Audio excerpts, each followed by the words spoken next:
Hello guys, welcome to our channel. তো guys, আজ এই ভিডিওতে আমরা কথা বলবো ইন্ডিয়ান ফুটবল রিলেটেড বেশ কিছু গুরুত্বপূর্ণ আপডেট নিয়ে।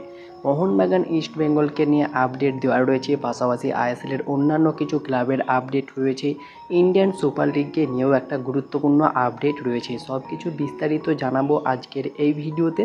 তো চলো বেশি দেরি না করে আজকের ভিডিও শুরু করা যাক। ভিডিও শুরু করার আগে চ্যানেলে যারা প্রথমবার এসেছো এবং সাবস্ক্রাইব করোনি তারা অবশ্যই সাবস্ক্রাইব করে দিও, পাশের বেল নোটিফিকেশানটিকে অল প্রেস করে দিও, তাহলে পরবর্তী ফুটবল রিলেটেড যে সমস্ত আপডেট তোমরা একদমই মিস করবে না। তো চলো শুরু করা যাক। প্রথমত আমরা কথা বলে নেব মোহনবাগানের আপডেট নিয়ে। তো মোহনবাগান সুপার জায়ান্টের জেমি ম্যাকলারেন আবারও ফিরে এসেছে। চোটের কারণে তিনি তার নিজের দেশে ফিরে গিয়েছিলেন, তো আবারও তিনি কলকাতায় ফিরে এসে মোহনবাগান দলের সঙ্গে অনুশীলন করছিলেন। বল পায়েই অনুশীলন করলেন, তবে গতকালকে তিনি বল পায়ে অনুশীলন করার 10 মিনিটের মধ্যেই আবারও চলে গেলেন মেডিকেল রুমে। তবে কি জেমি ম্যাকলারেন চোট লুকিয়ে মোহনবাগানে সই করেছে? তো না, মোহনবাগানে এসেই কিন্তু জেমি ম্যাকলারেন চোট পেয়েছে। তার আগে কিন্তু মেলবোর্ন সিটির হয়ে তিনি খেলেছেন দুর্দান্তভাবে।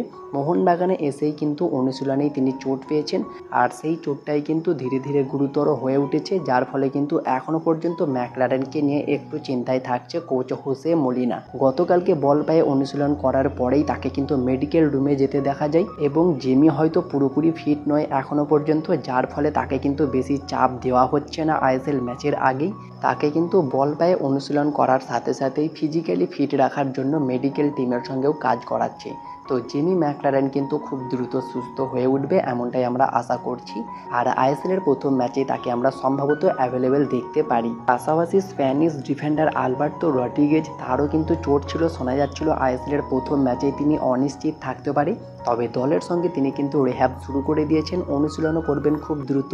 মুম্বাই ম্যাচে খেলার জন্য তিনি কিন্তু নিজেকে পুরোপুরিভাবে তৈরি করছেন, দলের সঙ্গে খুবই হার্ডওয়ার্ক করছেন, এবং রিহ্যাব পর্ব সেরে কিন্তু অনুশীলনও করছিলেন সাইড লাইনের পাশাপাশি। তো আলবার্তো রড্রিগেজ তিনি কিন্তু চোট কাটিয়ে মাঠে ফিরতে চলেছেন খুব দ্রুত, এই আপডেটটাও বেরিয়ে এসেছে। এর পাশাপাশি যদি কথা বলা যায় কেরালা ব্লাস্টার্স এফসিকে নিয়ে, তো কেরালা ব্লাস্টার্স এফসি তারা তাদের নতুন হোম এবং অ্যাওয়ে জার্সি লঞ্চ করে দিয়েছে। তোমরা স্ক্রিনের ওপরে দেখতেই পাচ্ছ, খুবই ভালো দুটি জার্সি। এবং পাশাপাশি কলকাতার আর এক প্রধান ক্লাব মোহামেডান এসসি সদ্য আইএসএলে আগমন করেছে, তারাও তাদের নতুন হোম জার্সি লঞ্চ করে দিয়েছে। স্ক্রিনের ওপরে তোমরা দেখতেই পাচ্ছ মোহামেডান এসসির নতুন হোম জার্সি, যেটা তারা এবারের আইএসএলে খেলবে। তো জার্সিটা কেমন লাগছে অবশ্যই কমেন্টে জানিও। এরপরে যদি কথা বলা যায় চেন্নাইন এফসির একটা ট্রান্সফার আপডেট নিয়ে, তো চেন্নাইন এফসি কিন্তু সই করিয়ে নিয়েছে লালডিনলিয়ানা রেন্থলেইকে, যিনি একজন 26 বছর বয়সী ইন্ডিয়ান রাইট ব্যাক। বর্তমান মার্কেট ভ্যালু 80 লাখ টাকা। লাস্ট ইয়ার ওড়িশা এফসিতে খেলছিলেন, এর আগে চেন্নাইন এফসিতে খেলে গিয়েছেন তিনি। আরও একবার চেন্নাইন এফসিতে যোগ দিয়ে দিলেন এই লালডিনলিয়ানা। তো তিনি কিন্তু কনফার্ম হয়ে গিয়েছে, চেন্নাইন এফসি অফিসিয়ালভাবে অ্যানাউন্সমেন্টও করে দিয়েছে। এরপরে যদি কথা বলা যায় আনোয়ার আলীকে নিয়ে, তো আনোয়ার আলী কিন্তু বিতর্কের সাথেই ইস্ট বেঙ্গলে সই করেছিল। ডুরান্ড কাপে তাকে রেজিস্টার করানো হয়নি, তবে সবচেয়ে বড় আপডেট হচ্ছে কিছুদিনের মধ্যেই আইএসএল শুরু হতে চলেছে, আর আইএসএলের জন্য আনোয়ার আলীকে রেজিস্টার করানো হয়নি ইস্ট বেঙ্গলের স্কোয়াডে। কিন্তু কেন করানো হয়নি এই বিষয়ে রয়েছে কিন্তু জল্পনা। দেখা যাক শেষমেশ কী হয়, আনোয়ার আলীকে কবে আমরা ইস্ট বেঙ্গলের স্কোয়াডে দেখতে পাই আইএসএল খেলার জন্য।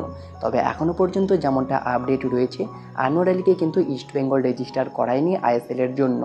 এর পাশাপাশি যদি ইন্ডিয়ান সুপার লিগের একটা আপডেট নিয়ে কথা বলা যায়, তো ইন্ডিয়ান সুপার লিগের স্পন্সর হিরো, যেটা আমরা গত কয়েকটা মরশুমেই দেখেছিলাম, তবে লাস্ট ইয়ার কিন্তু হিরো স্পন্সরশিপটা উঠে গিয়েছিল। এই মরশুমে আবারও কিন্তু ব্যাক করছে। ইন্ডিয়ান সুপার লিগের টাইটেল স্পন্সর হিসাবে আবারও কিন্তু হিরো ফিরে এসেছে। হিরো ইন্ডিয়ান সুপার লিগ নামেই কিন্তু এবার আমরা টুর্নামেন্টে দেখতে পাবো, যেটা গত মরশুমে দেখতে পাইনি। তো হিরো কিন্তু আবারও ফিরে এসেছে ইন্ডিয়ান সুপার লিগের টাইটেল স্পন্সর হিসাবে। এরপরে যদি কথা বলা যায় প্রীতম কোটালকে নিয়ে, তো ফাইনালি প্রীতম কোটালকে নিয়ে কিন্তু যে সমস্ত আলোচনাগুলো চলছিল সব কিন্তু ক্লোজ হয়ে গেল। প্রীতম কোটালকে কিন্তু আর মোহনবাগান নিতে পারবে না, বা প্রীতম কোটাল কেরালা দল ছাড়তে পারবে না, পুরোপুরি ক্লোজ হয়ে গিয়েছে এই ডিলটা। তবে জানুয়ারি ট্রান্সফার উইন্ডোতে কিন্তু একবার ট্রাই করলেও করতে পারে কোচ হোসে মলিনা। যাদেরকে ভরসা করে প্রীতম কোটালকে নেয়নি কোচ হোসে মলিনা, দীপেন্দু বিশ্বাস এবং দীপক তাংড়ি, তারা যদি ঠিকঠাক পারফরমেন্স করতে না পারে, তাদের দুজনের মধ্যে একজনকে রিপ্লেসমেন্ট করে কিন্তু অবশ্যই প্রীতম কোটালের মতো ডিফেন্ডারকে নিতে চাইবে জানুয়ারি ট্রান্সফার উইন্ডোতে কোচ হোসে মলিনা। তবে অভিষেক সূর্যবংশী এবং দীপক টাংরি এই দুই প্লেয়ারের মধ্যে একজনকে চাইছে কেরালা, যেমনটা এর আগেই আমরা শুনেছিলাম। দেখা যাক জানুয়ারি ট্রান্সফার উইন্ডোতে কোনো রকম মিরাক্কেল ঘটে কিনা, এই বিষয়ে আমাদের অবশ্যই নজর থাকবে।